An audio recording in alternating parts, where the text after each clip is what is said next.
Hitman 2-3, this is Hitman 2. What's the status? Over.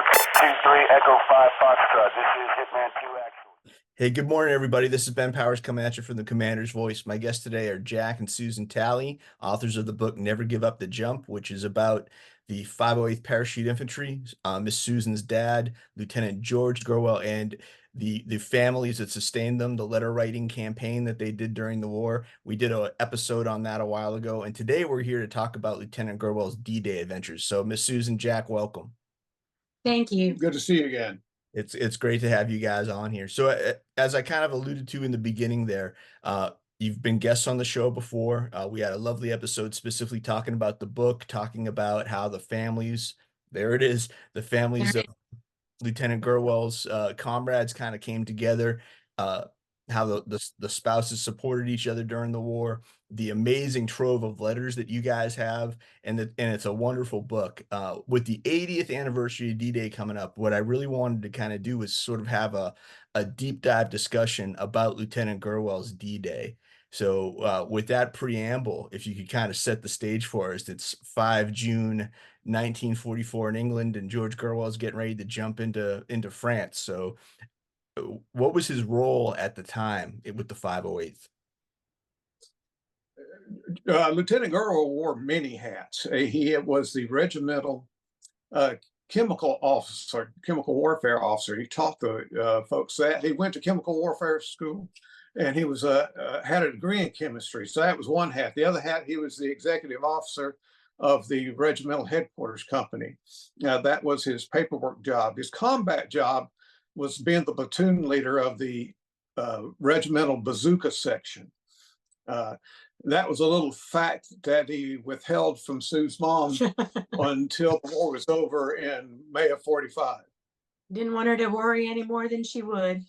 No, what's this about you being in charge of a 30 guy section, she wrote. And then he just kind of blew it off after that.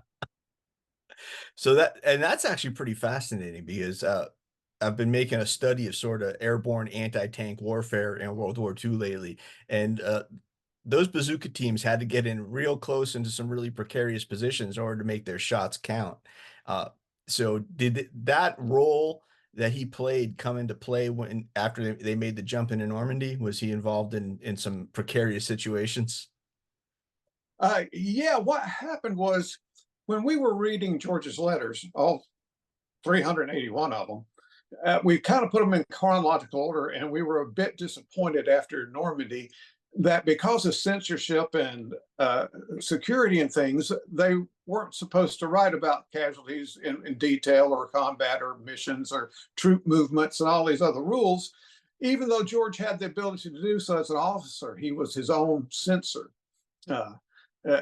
We did have a few letters that were spot checked as being censored by the authorities then, but he didn't say a lot. And then we get to May of 45. And in May of 45, the war is over. They're in Frankfurt, Germany. They're Eisenhower's honor guard. And he says, "Well, darling, I guess you'd like to know what I did on the 6th of June. And he wrote 2 long letters describing what he did on D-Day. Sue at the time had come south from where we lived at the time to visit her daughter and grandkids. And I was at home reading this, doing cartwheels, and immediately got her on the phone. It's like, we've got it. We know what he did on D-Day. I'm looking very much forward into getting into that a little bit. Can we set the stage for the audience, though, about, so the 508th was working in, as an element of the 82nd Airborne Division. They were sort of a late attachment. We all know the 504th had been fighting in Italy. They got to England late. The decision was made not to put them into combat on D-Day. So the 508th and the 507th PIRs are assigned to the 82nd to give them enough combat power to achieve their objectives. But what specifically was the 508th's objective jumping into Normandy? Real ambitious. They were they had objectives on the other side of the Mercury River, on the west side of it, and the Dove Rivers and that sort of thing. And what happened, the 507th and the 508th especially were so scattered, they had to pull their objectives back to just hold the bridges over the Mercury River. And at and one at Fière and one at Chez du Pont, and to hold the 505th that fell to them mostly to hold St. Mary Glees. And so that's 82nd Airborne Territory for D-Day and the days following. What George did, he said he landed in water up to his waist, and that when he left, when his part of the regiment left the airfield in England, Saltby Airfield in England, we got to fly over it last year in a plane. They took us up there, but he dropped, and as the officers led their platoons out, there were the jump masters of their stick, and he only found 4 or 5 other guys, and they made their way across the flooded Murderay River up to the high ground, which proved to be railroad tracks. And those railroad tracks attracted troopers in the area like a magnet. He said he consulted his compass, his survival compass, which we do have. It's a little tiny compass about that big, believe it or not. They were described as being so small you could hide them in your a-hole. So that was the name Confidence if they were ever decided. But it's got mud in it. It's sort of like it was from the Murderay River. Like you could tell he had landed in the Murderay River. And one of the things he does say that when he was looking down, that he saw the water coming up and he just didn't know how deep it was. And he was praying that it wasn't going to be over his head, because a lot of troopers did land with it being over their head and they drowned with all that gear and stuff. When my dad boarded the plane, he was probably about 150 pounds, just himself. And he had about another 100 pounds that he was carrying. And almost everything got ripped off of him except for some mines. And I think he says, when I jumped, the opening shot tore a musette bag and a dispatch case right off of me. Loops were torn right out of my belt, and a heavy harness was snapped right in two. Funny though, I didn't even notice it at the time. I bet I really looked a sight, but no one would tell me. It was interesting. And what we found interesting in traveling to Europe at that time of the year, it doesn't get dark till midnight. And they left at midnight. When I was initially reading these books growing up, you don't realize it's dusk when these guys are taking off at midnight. Yes, sir. It's really amazing. And they landed at about 2 a.m. And then after that, he was carrying an M1 carbine. Besides these 2 letters, we did do an interview with George in 2001 before he passed, and we got some information there. Again, it's not the kind of stuff most of those guys like to talk about. We got the information from him how he was wounded on D-Day by asking him to tell us a funny story, and then it went from there. Sue's dad hardly ever talked about this. The theater friends and friends from work that knew him that were at the funeral were just stunned when me and Sue's daughter gave the memorial talk about what he did in the military. And they didn't even know he was a veteran, much less a D-Day paratrooper. So he's not one of those guys that found a way to brag about it. And I think his letter being less than a year from when the event happened, it is something that's like, wow, here's something new here. I'm not quite sure how to make of it as a non-historian, but it's certainly a fresh account. one of the things, once he landed and they got across the river and found the railroad tracks, he mentions that all of a sudden a group of paratroopers had come down on him, and it would happen to be the 507th that were landing on top of him.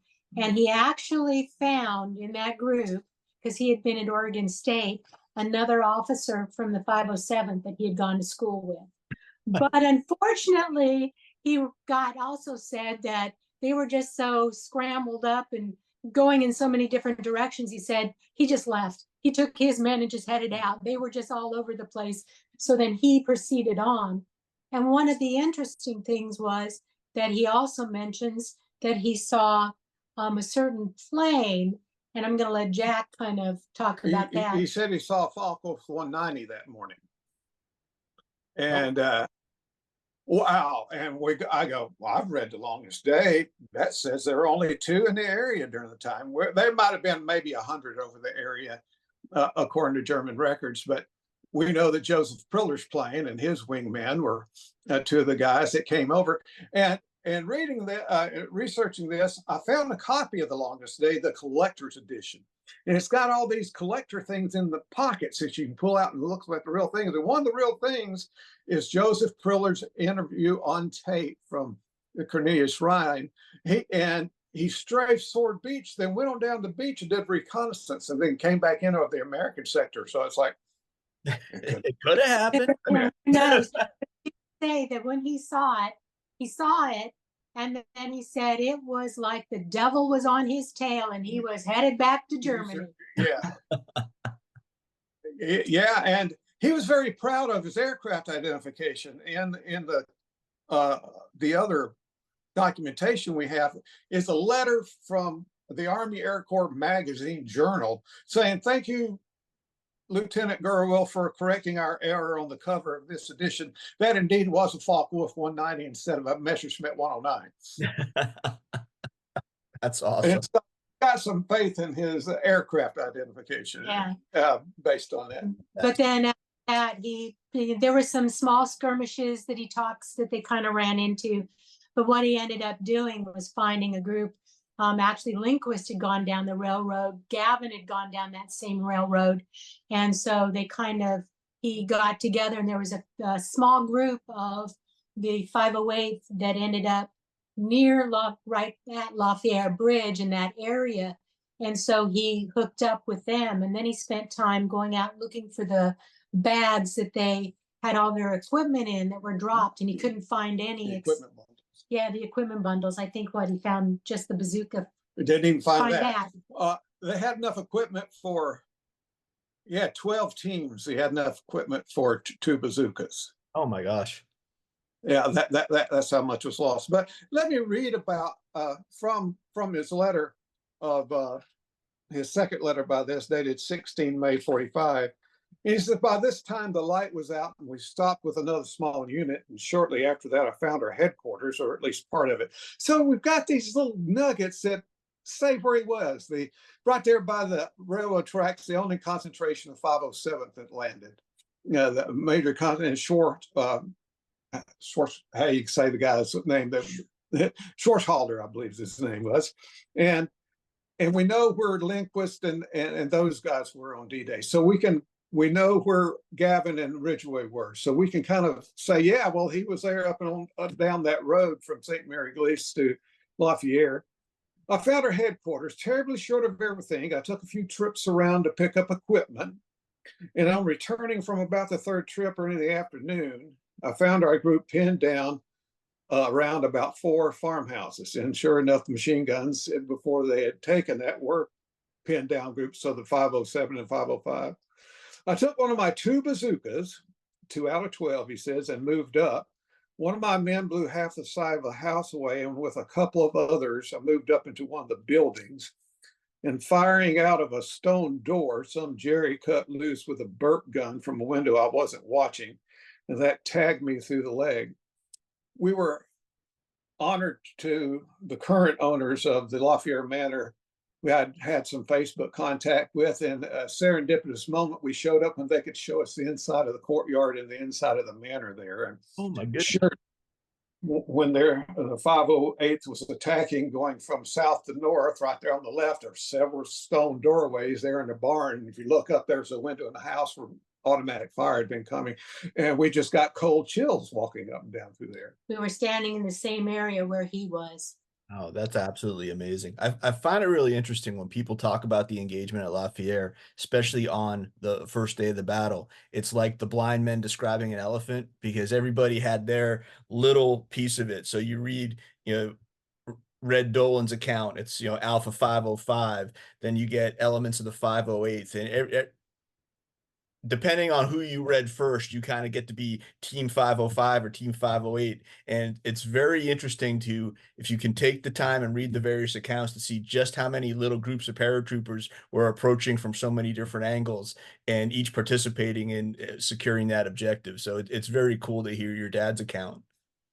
Yeah, it is. And I think one of the things that also people don't realize is that during that time, yes, as much as possible, they tried to stay within their own regiments and their own groups, but they were so short of people that if you happened to be 508 and you were 505 and we needed bodies, you both went. Yeah. And so, to say that it was just one or the other, it was probably more like you said, different groups doing different things, and they were all kind of there converging at the same time.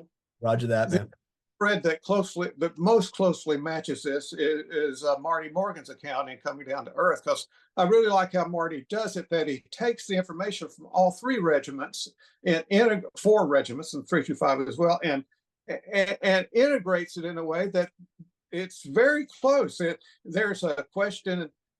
Marty identifies the guy with the bazooka shooting as a house, that there was a soldier with Dolan, but the soldier with Dolan at that time, they were all mixed up. It very well could have been this episode, but it really closely parallels that a bazooka was fired at the house that day. And so does Sergeant Ralph Thomas. First Sergeant Ralph Thomas's account on 508pir.org talks about this.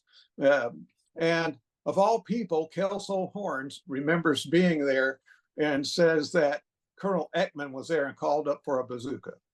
That's amazing. I'm so excited that you reference Marty's work on this. Marty Morgan is just everything I aspire to be in a historian. So I think he is just a fantastic. Historian, he's got the best job in the world. He travels everywhere. And he's on TV all the time. I saw your the episode, right? We're following Marty Morgan on his episode. I'm like going, wow, look at that. It's a great episode about him going to the Pacific and Peleliu and Iwo Jima. I watched it last night. So just a shout out, Marty. We love you, man. Awesome. Yeah, exactly. And I think what's interesting too is my dad does get wounded in the left thigh during that time frame. And there's a couple of times that he goes to the medics, and there were medics that were just down. The medical area was between Saint-Marie-Église and La Fière Bridge, and he goes there a couple of times. But also in the letter, he talks about that evening laying mines at La Fière and also being bombarded. And I don't know if you want to. Yeah, you said late that afternoon, we pulled back into another of those fields lined with those damn hedgerows, and took a terrific pounding from Jerry artillery. And this is backed up by all the accounts. That evening, just before dark, we mined a bridge. La Fière. That's amazing. That is so cool. And so once he was wounded, obviously, at this point in time, the situation is still in flux. He's wounded, but he's still doing his job. Was he eventually evacuated, or was it just treated on site? It's funny, my dad in the stories, because then after that first day, Gavin sends the 508th up to Chez de Pont. Well, they go on. My dad's been back and forth a few times to the medics. And so he's constantly trying to avoid the doctor from the 508 because he wants to stay and fight. But he does say that slowly he snuck away that late that afternoon and headed at a very slow walk for the unit, and I caught them at Chez de Pont. So he wasn't going to be he walked 2 miles with that 9mm bullet hole through his leg. Wow. It wasn't, and he kept trying to avoid the doctor, but as he says in his letter, the doctor finally catches up with him, and so then he gets evacuated. So actually the records, because they were fighting and they didn't keep a lot of records during those first couple of days of fighting, he just couldn't. He's actually noted as being wounded on June 9th because that's when he's evacuated. So he actually fought with that wound up until June 9th. Oh my goodness. Wow. That's a testimony. I spent 2 more days doing regular duties, and finally Doc Klein sent me back because I couldn't get around enough. Had outguessed him for 2 days, but he finally caught me, and back to the beach and shots and a trip on an LST to a hospital ship and then to England. They didn't take the morphine shots if they were still going to be active because it knocked him out. So he went without pain medication for 3 days as well. What a tough man. You would not know it if you ever met him. He was just the most meek, gentle, humble chaplain, hospital volunteer, theater volunteer, just a lovely guy. And he said that there's some things that happened in Normandy, honey, that I still can't talk about, and I don't want to. He wrote that home. from the I totally understand that. I find it interesting, and I'm not trying to superimpose my experiences on what your dad went through because they're nowhere close. But uh, sometimes there's two different men. There's who you are and who you have to be when the situation demands it. And I think Yeah. that points that out very well. Oh, yeah. Yeah. And I have to admit, though, that whole bit that he writes about trying to avoid Doc Klein, trying to outget him, and he finally caught up with me, is kind of that humorous side of my dad. And that was him so much that, yep, I'm going to avoid him. I'm going to get by. But then he finally got caught. And then in 2001, I said, tell us a funny story. He says, well, I got shot through, I was in this doorway and a bunch of rounds kicked up. And if I hadn't, I fell backward, I'd have caught 30 more rounds. And they evacuated me finally. And there was this nurse there. We called her Sarge. And there was this little orderly kept bugging me. And so I pulled out my paratrooper knife, which was his M3 trench knife, I'm sure, and said, I went after the orderly to scare him off. And then Sarge came in and I didn't do that anymore. And he would tell the funny story, but if we hadn't asked for that funny story, we wouldn't know. But he still didn't locate the place. It didn't do any detail. I don't think he could have named it at the time. He said it was a place that there was some town named C, and I don't remember it. But he knew the name Shady Pond. It wasn't that one, but and there was also Kokanee was across on Fière Bridge. So that's another C, Kokanee. Yes, ma'am. And you're asking gentlemen to remember stuff that happened at the time 55, 60 years ago. One thing that I found was interesting, and I only learned this recently, as the officers and men learned their objectives, they only got the actual names almost at the last minute. There was, code names or anagrams basically so they could fix things in their head, but they didn't get the full detail until very shortly before they took off. So it wouldn't shock me if things didn't stick because there was probably a million things going through his mind at the time. Oh, I'm sure. Yeah. Yeah. And it's because, Fière Manor is not right in Sommerigli. It's kind of out. So it's actually closer to like Kokanee and those other places. So, you think of Sommerigli, but it really is closer to Kokanee in that area. Yes, ma'am. Understood. Well, you have this amazing set of artifacts behind you, which I've been patiently waiting to share with the audience. But now that we've gotten Lieutenant Gurwell back to England, I would love it if you could kind of show the folks these wonderful things you have from your dad's past. This is Go ahead, Sue. Go ahead. Go ahead. Yeah, this is his Ike jacket. Yeah. This is the Dutch lanyard, and then he's got a Belgium and a France lanyard from the battles. I had one guy tell me those aren't USGIs. Yes, indeed, you're right. They are not. Air Force. But the presidential unit citation and Yes. most importantly, those 2 stars on those jump wings. That's what I wanted to see was those 2 stars on the jump wing. So those are obviously for Normandy and for Market Garden. Correct. That's amazing. And then the bronze arrowhead on his and his four campaign stars in his assault arrowhead. And Dad would laugh about the 2 stars and say we should have had 3, but we only jumped out of a truck for the Battle of the Bulge. Fair enough.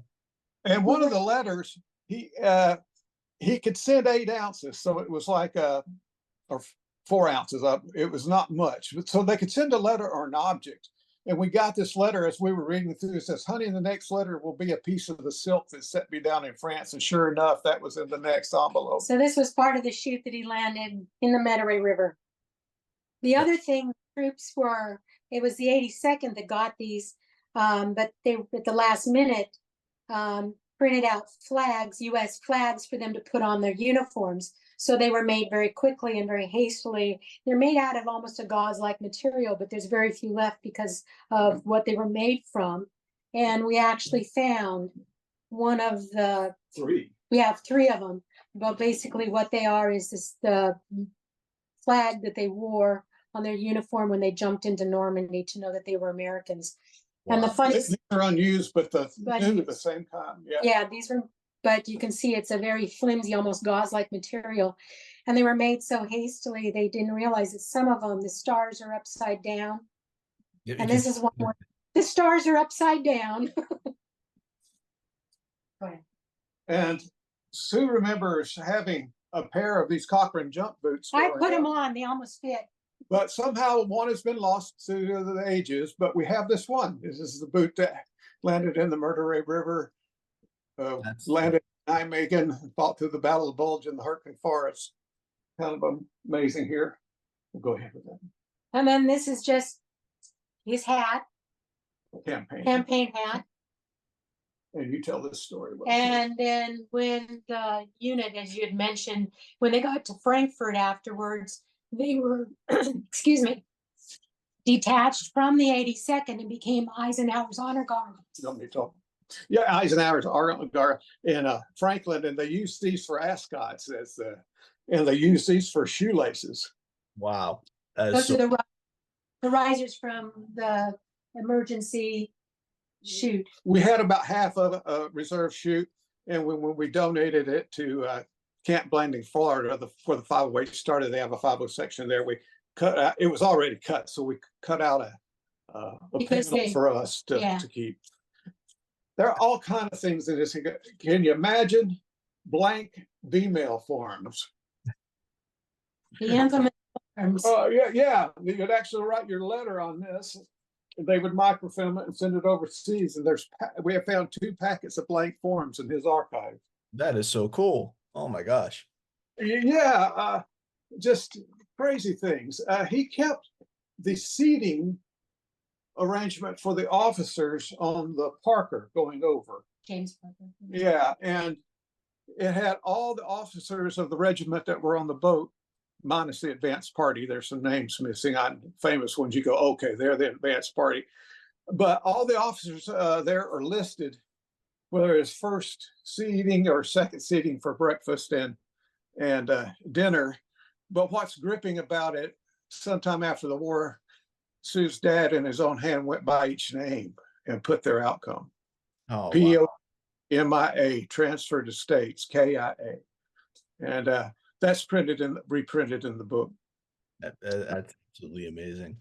Well, guys, thank you so much for sharing Lieutenant Gurwell's story with us. And it's just, I know a lot of people love to put the human face onto the men who participated, because again, 16 million stories of American service women, American service men, and it's, with the passing of each day, it's become cliche to say it, but it's true. We have lost so many, and the work you guys are doing to preserve these stories and share it with the future generation is just yeoman's work. So I want to thank you for preserving your dad's story and the legacy of the 508th and sharing it with the world. Well, that's what we felt when we found all this stuff. It couldn't be kept just in the family. It couldn't be kept in boxes in a garage or in the attic. It needed to be shared so that people knew. And so that was our goal, is just to share it. One last show and tell. Yes, sir. Have over 1,000 letters in the collection, and here's what 300 look like. Oh my gosh, that's amazing.